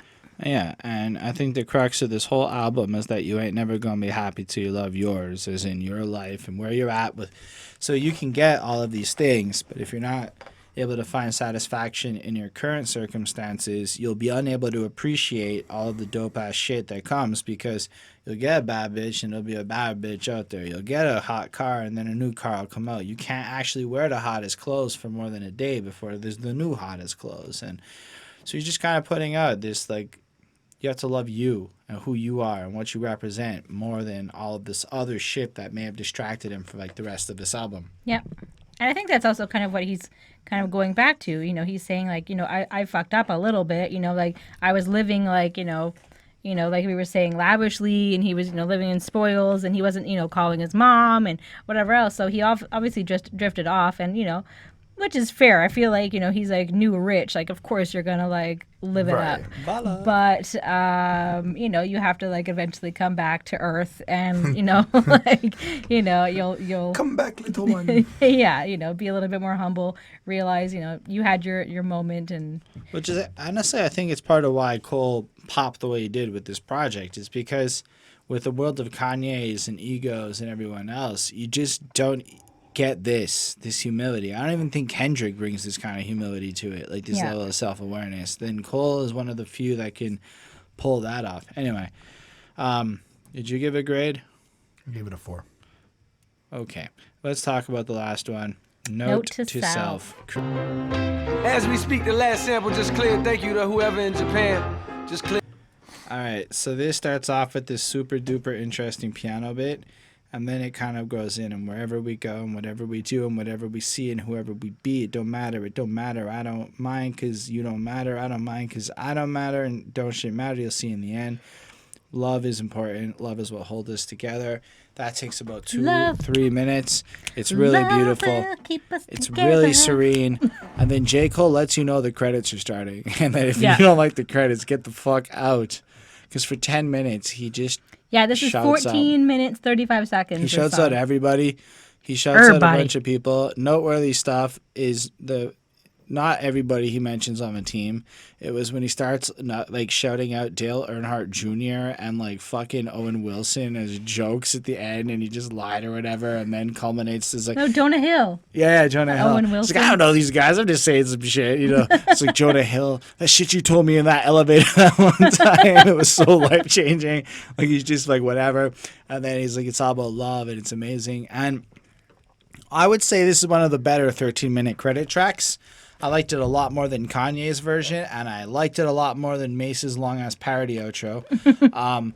But this was cool. You felt his joy. You felt the love for everybody in the process. You felt like you just felt like you understood that he's not just about like it in words. He took 10 minutes to give love to everybody who he felt deserving and worked on this project as well. Yeah. And made it a reality and pulled it off and all of this other stuff. He bitched about samples and how antiquated it is that you can still sue over sample use when all you motherfuckers copied music to get to where you were.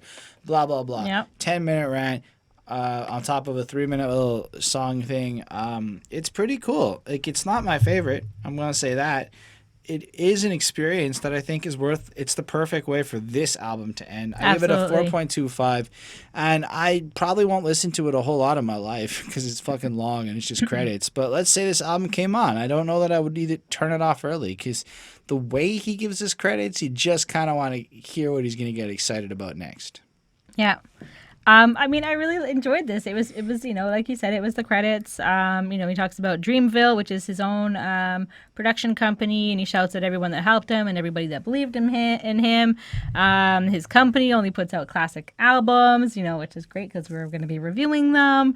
So maybe we should check out some of the people he shouts out because maybe they're interesting, and there are a lot of the ones I didn't know who they were. Like his whole team. Yeah, like every everybody. Beat maker, every sound engineer, every designer. He was so proud. Like he talks every about A&R at Interscope, or whatever label he was with, Columbia, I think. Yeah. At this point, So he doesn't know the horn players, but he says that they did an amazing job. And I thought that was kind of funny because there was horns playing like at that moment. You know, thanks everybody on the instruments. You know, he talks about again the sample thing and how it should be easier to have access to those. And he kind of talks about like the copyright laws and the government and everything else as well. And he says, you know, why can't we just, be able to use it, and share it off like, everybody else did back in the day. He also talks about his inspiration from his peers like Drake and Kendrick and Wally, or Whale. I don't really know. Wale. I don't know. Not Wally. That's why he's so sad, is because nobody knows. I guess it makes sense. So yeah, and it just kind of like, he shouts out Jay-Z. Yeah, I don't know. He says that this is going to be his last album with Columbia. He says contractual obligations or whatever. He thanks the sales and marketing team, etc. He shouts out North Carolina, and he says like happiness is all that matters and love. And then he talks about his girlfriend Mimi, which apparently he doesn't really talk about her that much. And his whole family, and he wanted to put this album out in 2014, and like he barely got to it because this album came out in December. So he's like, we did it, we were able to do it. Like he's kind of, it was close.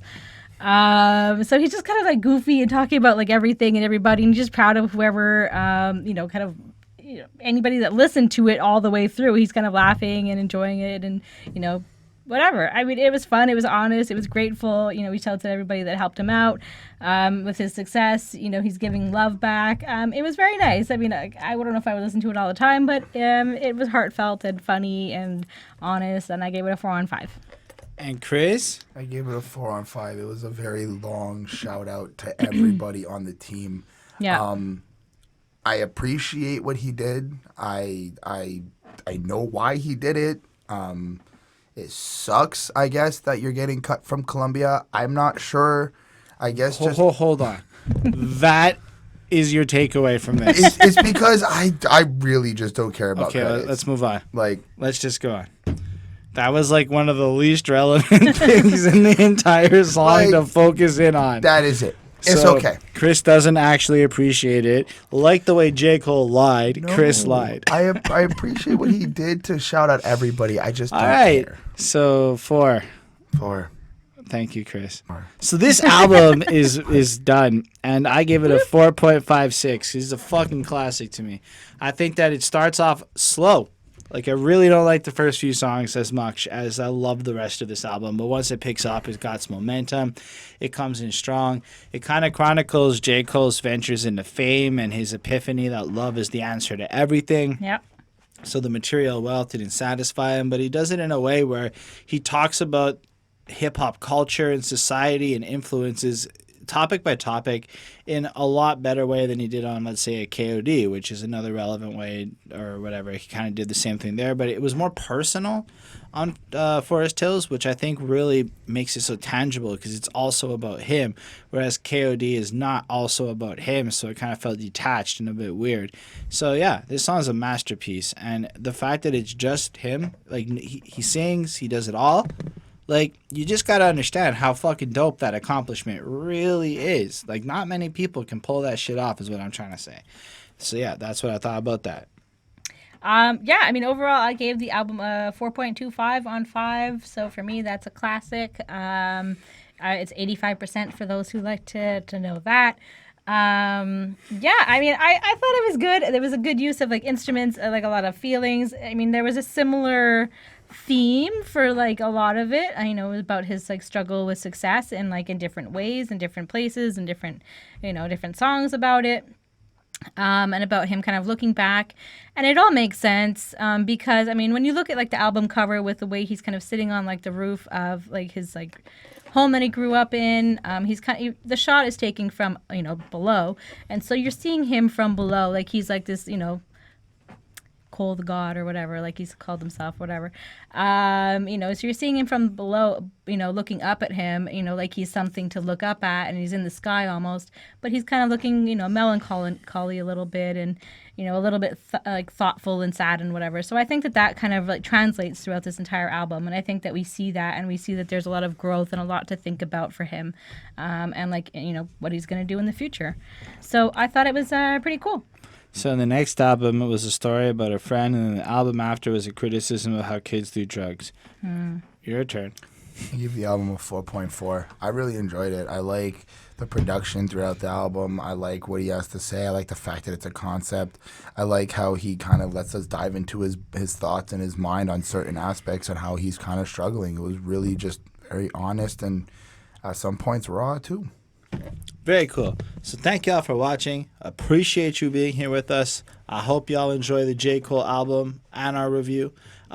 So don't hesitate to let us know in the comments, though, all the things we got wrong, all your feelings, all your this and that. So totally down. But do it nicely, please. You can be an asshole. It's cool. I'll respond to you. I'm a good customer service person. But yeah, also thank you to Mozart, Lindell Williams, and Super Old School 1994, our patrons. They are awesome and they support us because they want to see us have a better show because some of this shit's kind of not as nice to look at and stuff. So if you support what we do and you want to see us hit that next level, you can do that. You get early access. You get to enter the request raffle, some cool shit. Otherwise, if you do want to hit the subscribe button and the like, because that's what you want to do, feel free. But that comment I care about, don't hit the bell. We're going to release a lot of shit. You might not like it all. Don't hit the bell. Have yourselves a great thing. Let us know what you want to see us cover in the future. I think it's a lady next week because it's episode 80 or something like that, or 70, which is a 10 episode. So it's a lady rapper. And let us know what lady album rapper that you want to see us cover. And I'm kind of tired of all that yawning and shit. So have a good night, everyone. Bye, guys.